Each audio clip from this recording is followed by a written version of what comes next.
Bienvenidos al Centro para el Desarrollo del Pensamiento Cristiano. Para nosotros es una gran bendición poder darle apertura a este gran proyecto que a nosotros nos ha emocionado grandemente. Una de las razones por las que estamos emocionados es porque tanto Giacomo como yo hemos tenido la oportunidad de dedicar nuestras vidas al estudio, al escudriñar las escrituras, al profundizar, al analizar. Y la capacitación y la formación para nosotros ha sido siempre algo vital para la iglesia. Sin embargo, hemos notado muchas deficiencias a lo largo de todos estos años en lo que es la preparación y la capacitación en la educación cristiana. Así que, pues pretendemos que a través de este Centro para el Desarrollo del Pensamiento Cristiano podamos aportar nuestro granito de arena para que esto pueda llegar a ustedes y ser de mucha utilidad. Giacomo, bienvenido. ¿Qué opinamos? Gracias, Claudio. Yo igual que tú, pues estoy extremadamente emocionado porque creo que vamos a lograr hacer una contribución, un aporte significativo a la vida y la misión de la iglesia, especialmente en un tiempo en que la iglesia está inmersa, sumergida en una crisis en la que la única salida posible tiene que ser desde adentro. Y para eso necesitamos formar una nueva generación de líderes, una nueva generación de cristianos con una habilidad de poder pensar críticamente. Y eso es precisamente lo que nos proponemos a través de este programa. Así que, por favor, únanse a nosotros, síganos en este proceso, en esta travesía, vayamos juntos para poder aportarle a la iglesia una manera nueva de posicionarse y una manera nueva de hacer ministerio. Por favor, únanse a nosotros en este proyecto. Así es, como lo dijo Giacomo, acompáñenos. Estamos seguros de que será de mucha bendición para todos ustedes. Dios les bendiga. Darrell Miller dijo: ver el mundo a través de lentes color ámbar no es lo mismo que ver el mundo con lentes de color rosa. Yo me acuerdo, cuando mi papá me llevaba a pescar en el mar, y él siempre llevaba lentes oscuros Polaroid, porque uno podía ver dentro del agua, solo con esos lentes. A veces papá me prestaba sus lentes, para yo ver las cosas que con los ojos naturales no se podían ver.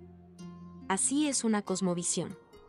La realidad no cambia, pero su cosmovisión te permite apreciar o no ciertos aspectos de la realidad. En esta primera charla introductoria quisiera básicamente precisar el hecho de que la iglesia en este momento actual atraviesa por una situación bien crítica. Podríamos decir que es algo así como una nueva edad de las tinieblas, como una nueva edad de la oscuridad. Especialmente porque la iglesia vive al interior de una cultura postcristiana, segundo, posmoderna, y además de eso, una cultura posverdad. Y todo esto en conjunto logra una serie de factores externos que comienzan a incidir en la vida de la iglesia y que destruyen, ¿verdad? En buena medida lo que la iglesia está llamado a hacer. Y lo notamos, por ejemplo, en todo lo que llamamos el proceso de secularización, que no es otra cosa que invertir o cambiar los valores cristianos por valores que obviamente no tienen su origen en el pensamiento cristiano. Dos, un proceso de desacralización que es todavía más intenso porque es el atacar directamente todos los conceptos, los símbolos, los valores y principios del cristianismo.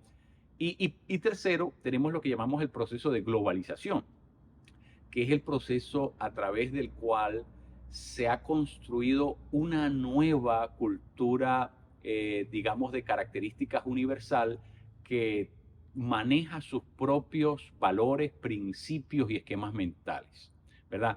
Todo eso, esos tres elementos, se podrían sintetizar en lo que llamamos una cultura tecnocrática.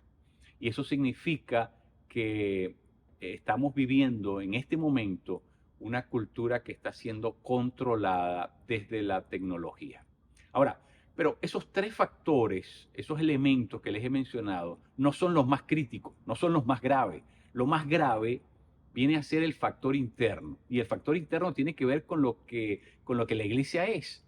Y el gran problema de la iglesia es que está confrontando una situación muy grave a su interior. Y es que tenemos un creciente analfabetismo teológico. Es decir, la iglesia no está capacitada para poder reflexionar, para poder analizar y para poder replantearse su propia salida, porque la iglesia ha perdido la habilidad de poder pensar correctamente. Si nosotros no podemos pensar correctamente, no podemos creer correctamente. Y si no podemos creer correctamente, tampoco vamos a poder conducirnos correctamente. Y si no nos podemos conducir correctamente, no podemos vivir correctamente. En conclusión, la iglesia está entrampada en su propia crisis y por lo tanto, a no ser que pase algo de afuera, la iglesia está en una situación bastante compleja. La tecnocracia es un sistema, digamos, de facto, es un orden, lo que llamaríamos virtual, ¿verdad? Que opera a través del mundo cibernético, pero es un sistema de gobierno que caprichosamente impone lo que los seres humanos deben creer. Así que nosotros estamos luchando contra un enemigo invisible, pero que es omnipresente en la realidad en la que nosotros vivimos actualmente como iglesia y que tiene una estrategia fundamental, la cual consiste en educarnos para que no podamos pensar. Usted dice, pero es así, es absolutamente como lo estoy diciendo. La tecnocracia quiere educarnos para que no podamos pensar, porque si nosotros podemos pensar, podemos discernir y cuestionar y podemos revertir la situación en la que estamos. Más sin embargo, la tecnocracia no lo permite, no lo hace posible porque nos educa para todo lo contrario. Por ejemplo, ¿quién estaría interesado en que ustedes no piensen? Bueno, un ejemplo de esto sería, por ejemplo, el ejército. Cuando usted va al ejército, el ejército lo entrena para que usted no piense, lo entrena para que usted solamente pueda responder a órdenes.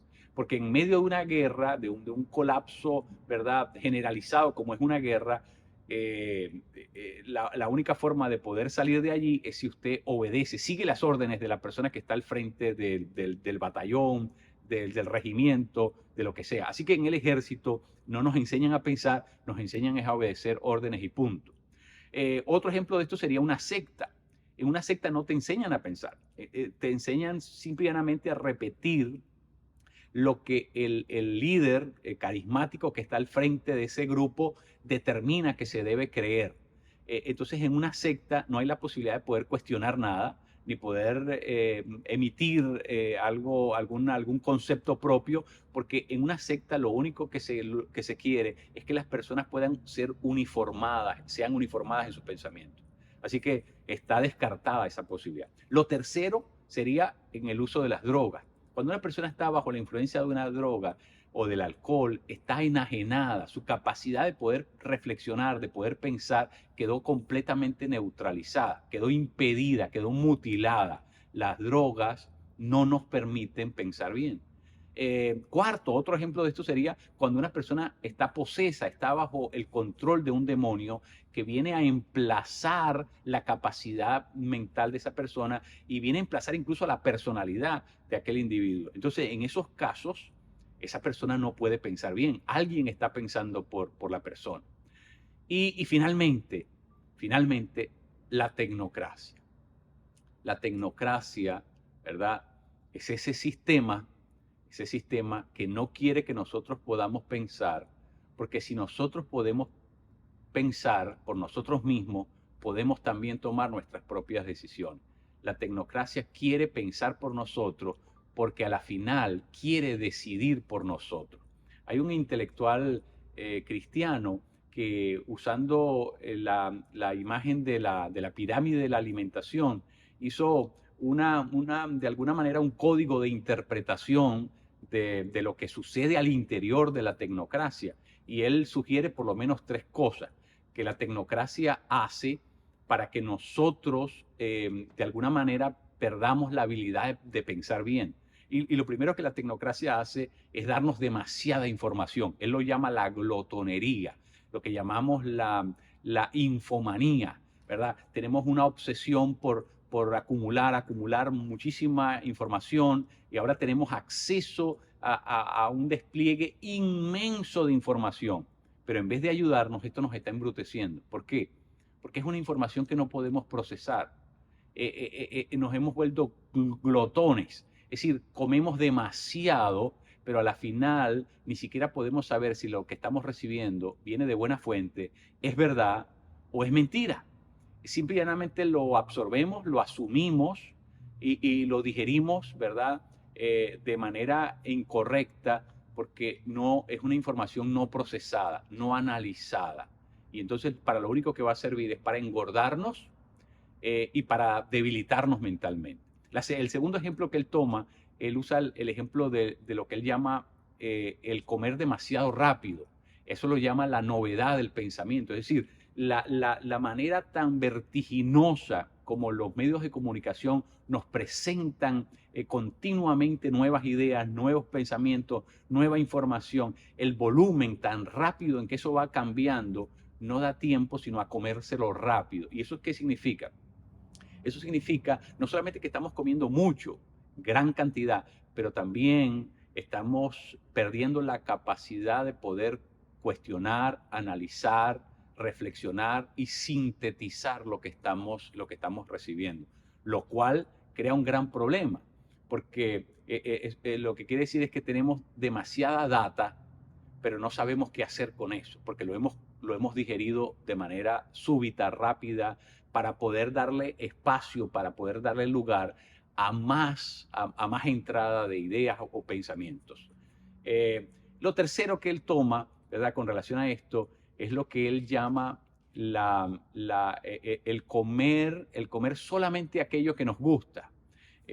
Por supuesto, la pirámide de la alimentación nos sugiere comer variado, pero en la sociedad en la que nosotros vivimos, la tecnocracia solamente nos da la posibilidad de que nosotros nos hagamos de alguna manera expertos en nuestra propia manera de apreciar la realidad. Y eso significa que nuestro acercamiento a la realidad viene precondicionado por la misma manera en que los algoritmos en que se suceden la información dentro de las redes llega a cada ser humano. Y esto lo que significa es que la persona pierde el respeto por la autoridad que hay en cada una de esas áreas del pensamiento. Es decir, la persona cree que por el hecho de que sabe alguna cosa a la que tiene acceso en las redes, ya es un experto en X o determinado tema, cuando en realidad ha violentado un proceso de desarrollo formal en sus esquemas mentales. Y por lo tanto, las conclusiones a las que ha llegado están de alguna manera, podríamos decir, carentes de profundidad, porque no sabe cómo se llega a ese tipo de conclusión. Esa persona, ¿verdad? Lo que ha pasado en la mente de esa persona es que ha llegado demasiado rápido a ciertas conclusiones sin pasar por los procesos normales. Y eso en cierto sentido es como tener fe en las fuentes que le están suministrando la información. Y no podemos negar que detrás de todo lo que nos llega por medio de los medios de comunicación y de las redes sociales, también hay un ser humano que tiene una ideología y que tiene además una agenda. Y si nosotros no podemos discernir quién es el que nos está tratando de persuadir por medio de los medios, entonces nosotros podríamos ser presa fácil del complot que viene armado por todas estas redes sociales. Miren, déjenme decirles esto en conclusión. Blas Pascal decía algo muy interesante. Él decía, casi invariablemente, decía él, la gente llega a sus creencias no a base de las pruebas, sino a base de lo que les resulta atractivo. Nosotros vivimos en un mundo donde la gente termina adheriéndose a ciertas ideas, termina por asumir ciertas ideas sin entender que cada una de esas ideas tiene sus propias consecuencias. Y esto se debe al hecho precisamente que la gran mayoría de la gente se posiciona éticamente, moralmente, basado en aquello que le resulta atractivo, porque hace eco con lo que la persona cree o porque de alguna manera le cautiva su forma de pensar, su forma de concebir la vida, concebir la realidad. ¿Y qué pasa? En esta cultura en la que la iglesia está inmersa, no hay no hay uso para la verdad. Y el cristianismo está fundada sobre la verdad. Si el cristianismo no puede hacer uso de la verdad, el cristianismo desaparece, porque la única manera que funciona bien el cristianismo es si nosotros tenemos un conocimiento profundo de lo que estamos creyendo. Tenemos que creer con entendimiento. Y eso significa que tenemos que estar fundados sobre la verdad. Así que en estos cursos que vamos a tener la oportunidad de ver próximamente, yo quiero invitarles a que ustedes se preparen para poder echar a andar un proceso en el que vamos a tener que desaprender y en el que vamos a tener que, de nuevo, vamos a tener que aprender y vamos a tener que comenzar por precisar cuáles son esas herramientas que nos van a ser útiles en el proceso de poder analizar ideas y poder entender lo que están detrás de estas ideas y poder entender las consecuencias que nos plantean cada una de esas ideas. Así que es un reto al que nos estamos enfrentando como iglesia. Estamos viviendo en una sociedad con esas características, pero lo importante y a lo que nosotros queremos invitarles a ustedes es que ustedes puedan echar mano de una serie de herramientas, de elementos, de conceptos, de principios de vida que puedan ayudarles a cada uno de ustedes como gente de fe, no solamente a defender sus posiciones cristianas, sino a entenderlas profundamente y tener la habilidad de poder cuestionar y poder desenmarañar la realidad que nos rodea, poder explicarla, poder entenderla y poder plantearnos estrategias que sean capaces de responder a esta generación desde una plataforma cristiana, desde una plataforma bíblica, pero de una forma sesuda, de una forma coherente, de una forma inteligible, de una forma que realmente sea consona con lo que nosotros creemos. Nuestra credenda determina nuestra agenda. Es decir, si podemos creer bien, entonces podremos hacer bien, podemos actuar bien, podremos vivir bien. Hasta luego. J. Gresham Machen dijo las siguientes palabras aproximadamente en el año 1925. El cristianismo tiene que saturar, no tan solo todas las naciones, sino también todo el pensamiento humano. El cristianismo, por tanto, no puede sentirse indiferente ante ninguna rama del esfuerzo humano que sea de importancia. Es preciso que sea puesta en contacto, de alguna forma, con el Evangelio. Es preciso estudiarla, sea para demostrar que es falsa, sea para utilizarla en activar el reino de Dios. El reino debe ser promovido, no solo en ganar a todo hombre para Cristo, sino en ganar al hombre entero. En esta ocasión continuaré con la segunda parte de la charla introductoria.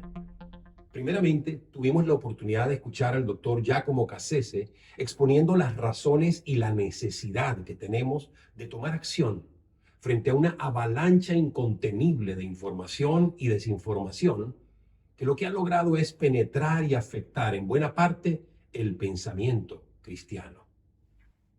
También nos presentó una analogía en la que comparó la manera en que alimentamos nuestro cuerpo con la manera en que recibimos la información en nuestras vidas.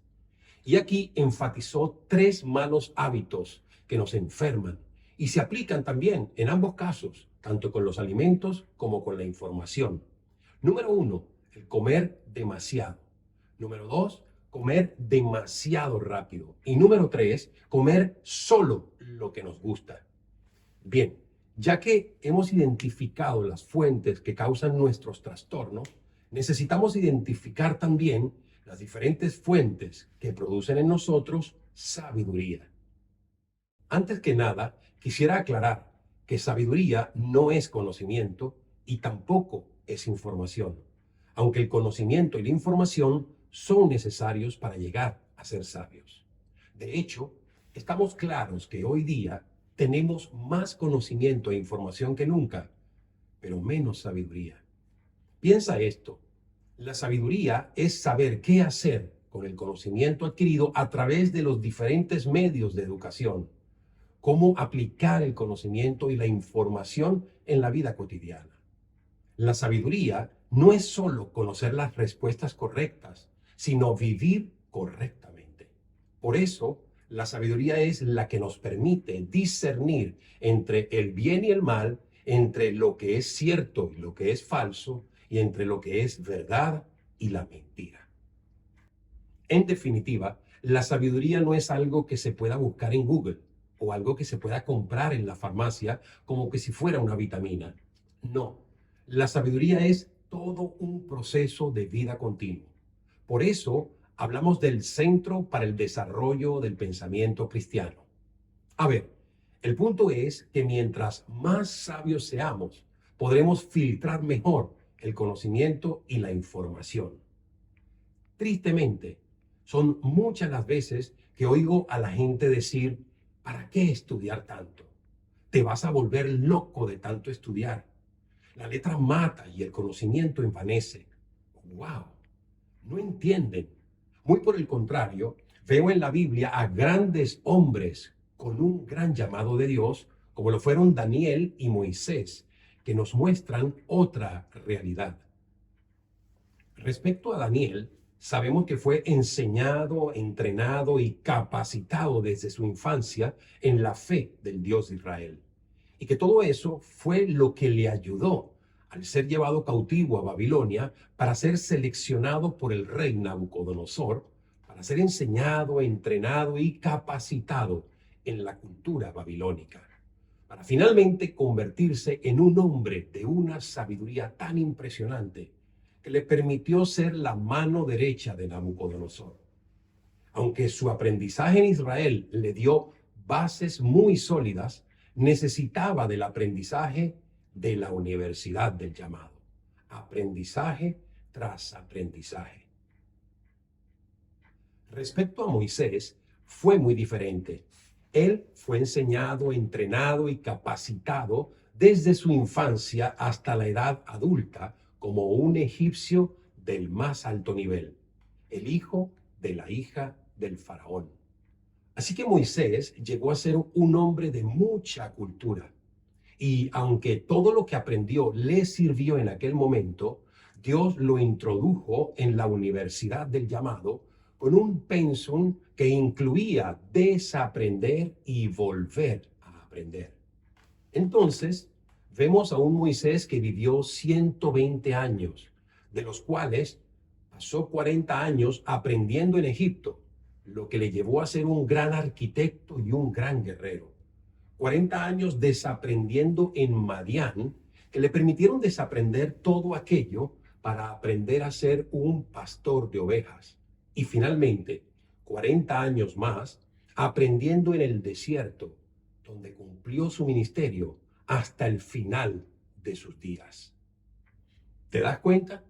Esto me dice que si queremos ser efectivos en el ministerio, debemos tomar muy en serio esto del aprendizaje. Algunos tendrán que aprender sobre lo aprendido, mientras que otros tendrán que desaprender y volver a aprender. Recuerdo que cuando comencé a estudiar filosofía, en la primera clase me enseñaron que la filosofía es amar la sabiduría.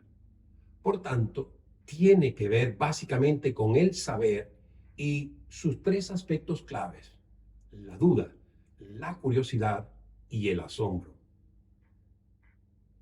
Estos aspectos son secuenciales y cíclicos a la vez. Comenzamos con las dudas y nos preguntamos, ¿lo sé?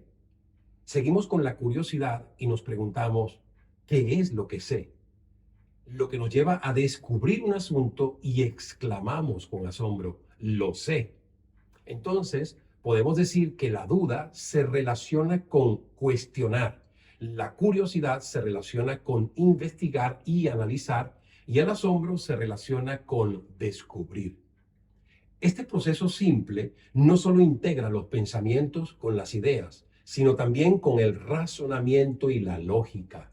Y todo esto con el propósito de llegar a la verdad. Así fue como los primeros filósofos comenzaron a cuestionar los mitos carentes de todo sentido y a través del razonamiento y la lógica llegaron hasta una verdad superior, Dios. Obviamente, podemos ver lo secuencial en esto, pero ¿y lo cíclico? Bueno, con esto me refiero a que una vez que lleguemos a la verdad, podemos y debemos volver a comenzar de nuevo el proceso. O sea, cuestionamos si la verdad es verdad, investigamos y analizamos más sobre el asunto para llegar a descubrir si la verdad es verdadera. En una de mis clases enseño este mismo proceso, pero enlazando este asunto de la verdad con la fe. Y como la fe es certeza y convicción, la idea es ir también de manera secuencial y cíclica de las opiniones generalizadas a las creencias comunes y de las creencias comunes a las convicciones más profundas. Ahora bien, todo lo antes dicho aplica también cuando hablamos del pensamiento cristiano. Podemos hablar de su desarrollo solo y tan solo si vamos del pensamiento básico al pensamiento creativo y del pensamiento creativo al pensamiento crítico. Bien, para ir redondeando, es importante, necesario y vital recordar siempre que como cristianos debemos centrarlo todo en nuestro Dios y su palabra. Es decir, ser teocéntricos y bibliocéntricos. Y digo esto porque existen tres grandes ramas de estudio que nos proporcionan los conocimientos necesarios: la ciencia, la teología y la filosofía. Entonces, estas deben ser filtradas por Dios y su palabra. Con esto quiero enfatizar que hay ciencia buena y ciencia mala, teología buena y teología mala, y filosofía buena y filosofía mala. Bien, ahora sí, ¿cuáles son las fuentes que producen en nosotros sabiduría? Presta atención. La Biblia, la iglesia, la naturaleza, los libros, la belleza, la internet y las redes sociales. Ahora, es bueno entender que vamos a ir de lo más necesario a lo menos necesario, de lo más duradero, que es la palabra de Dios, a lo más fugaz, publicaciones de las redes sociales que hoy están y mañana no. Y de lo que está más mediado por Dios, lo perfecto, a lo que está más mediado por el hombre, lo imperfecto. Veamos. En primer lugar, la Biblia. Esta es la fuente de sabiduría más importante porque es literalmente Dios el que todo lo sabe, revelándose a sí mismo. En 1 Corintios capítulo 2, Pablo dice que el evangelio que proclama es sabiduría no de este mundo ni de sus gobernantes. Y continúa diciendo, exponemos el misterio de la sabiduría de Dios, una sabiduría que ha estado escondida. Un verdadero tesoro. Por eso el Salmo 19 nos dice que la palabra de Dios aviva el alma y hace sabio al sencillo, alegra el corazón y alumbra los ojos. En segundo lugar, la iglesia. Si la voz de Dios en la Biblia es la voz de la sabiduría eterna, entonces conocer la Biblia es conocer la sabiduría.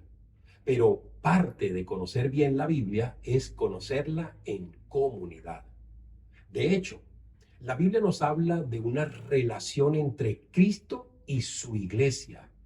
No es un asunto individualista. La comunidad te libera del peso aplastante de la obsesión del yo para ser parte de algo mucho más grande que tú. Además, En una era donde no hay límites, la iglesia puede ofrecer el enfoque, las bases y los límites necesarios. Emanuel Lubezki, director de fotografía y ganador del premio de la Academia, dijo una vez: el arte está hecho de límites. Cuando no los tienes, te vuelves loco porque todo es posible. Por otro lado, una de las mayores fuentes de insensatez en el mundo actual es que cada vez más vivimos siendo arrastrados por todas partes, pero no nos anclamos en ningún lugar. Las redes sociales nos gobiernan. En un minuto nos vemos envueltos en un drama que está sucediendo en México. Al minuto siguiente vemos la foto de un amigo en Colombia y enseguida un titular de lo acontecido en el Medio Oriente. Saltamos de un lugar a otro sin estar realmente en ningún lugar. Y lo que es peor, estamos ausentes del lugar real en el que habitamos. Es significativo que Jesús nos pidiera recordar su sacrificio con comida, pan y vino, y no nos pidiera solo recordarlo con ideas y conceptos. Tomen y coman, tomen y beban, plural, no singular. Acciones físicas para un intercambio muy relacional. Se trata de la iglesia como comunidad. En tercer lugar, la naturaleza. Si es cierto que nos volvemos más sabios al conocer más a Dios, entonces se deduce que podemos conocer más de Dios al observar su creación. Si lees Proverbios 8, sabrás que el mundo fue creado literalmente con sabiduría. Utilizando una analogía informática, la sabiduría es el sistema operativo del mundo. Job 12 nos dice: pregunta ahora a las bestias, y ellas te enseñarán. A las aves del cielo, y ellas te lo mostrarán. O habla a la tierra, y ella te enseñará. Los peces del mar te lo declararán también. Yo le añadiría a los seres humanos, corona de su creación, el diseño más asombroso de todos. Interesante que en todo lo creado, Dios dijo que era bueno, pero refiriéndose al hombre dijo, bueno en gran manera. ¡Wow! Si tan solo entendiéramos esto, bastaría para darnos cuenta de la sabiduría con la que Dios nos creó. En cuarto lugar, los libros. Ciertamente, los libros son vitales para cultivar la sabiduría, no solo por las verdades que contengan, sino también por la forma en que nos ayudan a pensar. Ya en sí, el acto de leer un libro es sencillamente el acto de ser pronto para oír, tardo para hablar. A medida que leemos más libros, nuestra comprensión del mundo se complica y se aclara al mismo tiempo. En una página tenemos momentos de revelación y en otra, lo que pensábamos que sabíamos nos plantean nuevas preguntas. Así es la naturaleza del aprendizaje. Los libros son fuentes valiosas para adquirir sabiduría, sin duda, pero solo en la medida en que complementan la palabra de Dios en lugar de reemplazarla. En quinto lugar, la belleza. La sabiduría es más que lo que sabemos en nuestra cabeza. También involucra nuestros cuerpos, sentidos, emociones. La belleza trabaja en estos niveles y revela la verdad de modo afectivo. Por eso las artes, en sus diferentes expresiones, logran impresionarnos de formas que no podemos realmente explicar. La sabiduría se trata de reconocer que Dios no solo quiere que le conozcamos, quiere que le amemos, quiere que experimentemos su presencia, no solo de forma cerebral, sino tangible, con nuestros cuerpos, nuestros sentidos y nuestras emociones. Y para que esto ocurra, debemos filtrar la belleza y las artes a la luz de la sabiduría de Dios. Y en sexto lugar, la Internet y las redes sociales. En nuestra dieta de sabiduría debemos aprender a utilizarlas con moderación. El problema es que nos atragantamos de ellas como que si fuese un buffet libre all you can eat. Seguimos volviendo por más y por más, y eso nos está enfermando. Sin embargo, esto no significa que no haya nada bueno en línea. Después de todo, un buffet también ofrece comida buena. El asunto es un problema de falta de templanza y falta de sabiduría al comer. Los teléfonos inteligentes se han convertido en nuestro tercer brazo, de modo que cuando no lo encontramos o lo perdemos, nos sentimos como amputados. El Wi-Fi se ha convertido en nuestro oxígeno a tal punto que si perdemos la conexión, nos sentimos asfixiados. Entonces, lo que necesitamos es aprender cómo navegar por Internet y las redes sociales con cuidado. Y necesitamos hábitos que nos ayuden a tomar lo bueno y desechar lo malo. Hábitos que nos lleven a adquirir sabiduría. En conclusión, necesitamos tener, número 1, discernimiento en un mundo de demasiadas cosas. Número 2, paciencia en un mundo demasiado veloz. Y número 3, humildad en un mundo demasiado centrado en mí, en el yo. Que Dios les bendiga y los esperamos en el Centro para el Desarrollo del Pensamiento Cristiano. Nos vemos.